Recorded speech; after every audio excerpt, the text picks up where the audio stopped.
Welcome to Christmas Stories. It is the 8th of December.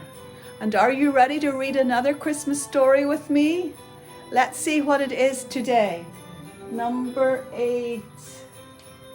Today the story is How the Grinch Stole Christmas. Let's read it together. Today's story is How the Grinch Stole Christmas by Dr. Seuss. How the Grinch Stole Christmas. Every Who down in Whoville liked Christmas a lot, but the Grinch who lived just north of Whoville did not. The Grinch hated Christmas, the whole Christmas season. Now please don't ask why. No one quite knows the reason. It could be his head wasn't screwed on just right. It could be, perhaps, that his shoes were too tight. But I think the most likely reason of all may have been that his heart was 2 sizes too small. But whatever the reason, his heart or his shoes, he stood there on Christmas Eve hating the Whos, staring down from his cave with a sour, grinchy frown at the warm lighted windows below in their town. For he knew every Who down in Whoville beneath was busy now hanging a mistletoe wreath. And they're hanging their stockings, he snarled with a sneer. Tomorrow is Christmas, it's practically here. Then he growled, with his Grinch fingers nervously drumming. I must find some way to stop Christmas from coming. For tomorrow, he knew, all the Who girls and boys would wake bright and early. They'd rush for their toys. And then, oh, the noise, noise, noise, noise. That's one thing he hated. The noise, noise, noise, noise. Then the Whos, young and old, would sit down to a feast. And they'd feast, and they'd feast, and they'd feast, feast, feast, feast. They would feast on Who pudding and rare Who roast beast, which was something the Grinch couldn't stand in the least. And then they'd do something he liked least of all. Every Who down in Whoville, the tall and the small, would stand close together with Christmas bells ringing. They'd stand hand in hand, and the Whos would start singing. And they'd sing, and they'd sing, and they'd sing, sing, sing, sing. And the more the Grinch thought of this Who Christmas sing, the more the Grinch thought, I must stop this whole thing. Why, for 53 years I've put up with it now. I must stop this Christmas from coming. But how? Then he got an idea, an awful idea. The Grinch got a wonderful, awful idea. I know just what to do.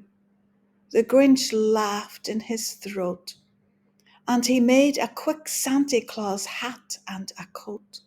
And he chuckled and clucked, what a great Grinchy trick! With this coat and this hat, I look just like Saint Nick. All I need is a reindeer. The Grinch looked around, but since reindeer are scarce, there was none to be found. Did that stop the old Grinch? No, the Grinch simply said, if I can't find a reindeer, I'll make one instead. So he called his dog Max. Then he took some red thread and he tied a big horn on the top of his head. Then he loaded some bags and some old empty sacks on a ramshackle sleigh and he hitched up old Max. Then the Grinch said, "Get up!" and the sleigh started down toward the homes where the Who lay a snooze in their town. All their windows were dark, quiet snow filled the air. All the Whos were all dreaming sweet dreams without care. When he came to the first little house on the square, "This is stop number 1," the old Grinchy Claus hissed, and he climbed to the roof, empty bags in his fist. Then he slid down the chimney, a rather tight pinch. But if Santa could do it, then so could the Grinch. He got stuck only once, for a moment or two. Then he stuck his head out of the fireplace flue, where the little Who stockings all hung in a row. "These stockings," he grinned, "are the first things to go." Then he slithered and slunk with a smile most unpleasant around the whole room, and he took every present: pop guns and bicycles, roller skates, drums, checkerboards, tricycles, popcorn and plums, and he stuffed them in bags. Then the Grinch very nimbly stuffed all the bags, one by one, up the chimbley.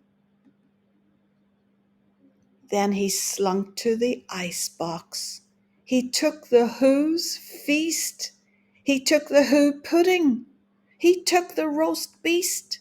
He cleaned out that ice box as quick as a flash. Why, that Grinch even took their last can of Who hash. Then he stuffed all the food up the chimney with glee. "And now," grinned the Grinch, "I will stuff up the tree." And the Grinch grabbed the tree and he started to shove when he heard a small sound like the coo of a dove. He turned around fast and he saw a small Who, little Cindy Lou who was not more than 2. The Grinch had been caught by this tiny Who daughter who'd got out of bed for a cup of cold water. She stared at the Grinch and said, "Santa Claus, why? Why are you taking our Christmas tree? Why?"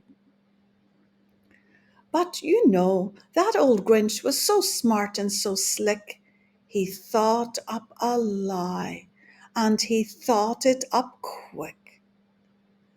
"Why, my sweet little tot," said fake Santa Claus, lied, "there's a light on this tree that won't light on one side. So I'm taking it home to my workshop, my dear. I'll fix it up there. Then I'll bring it back here." And his fib fooled the child. Then he patted her head, and he got her a drink, and he sent her to bed.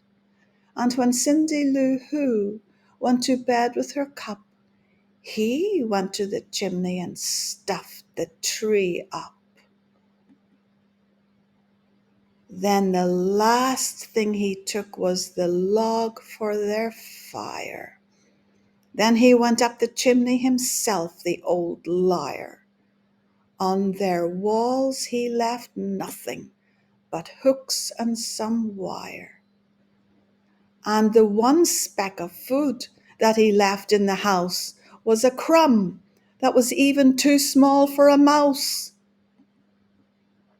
Then he did the same thing with the other Who's houses. leaving crumbs much too small for the other Who's Moses. It was 1/4 past dawn, all the Who's still abed, all the Who's still a snooze, when he packed up his sled. Packed it up with their presents, the ribbons, the wrappings, the tags and the tinsel, the trimmings, the wrappings. 3,000 feet up the side of Mount Crumpet, he rode with his load to the tip-top to dump it. Pooh, pooh to the Who's, he was Grinchishly humming. They're finding out now that no Christmas is coming. They're just waking up, and I know just what they'll do. Their mouths will hang open in a minute or two.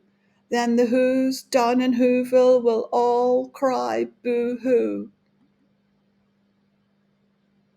That's a noise, grinned the Grinch, that I simply must hear.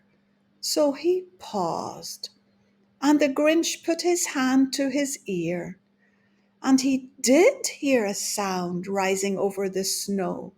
It started in low, then it started to grow.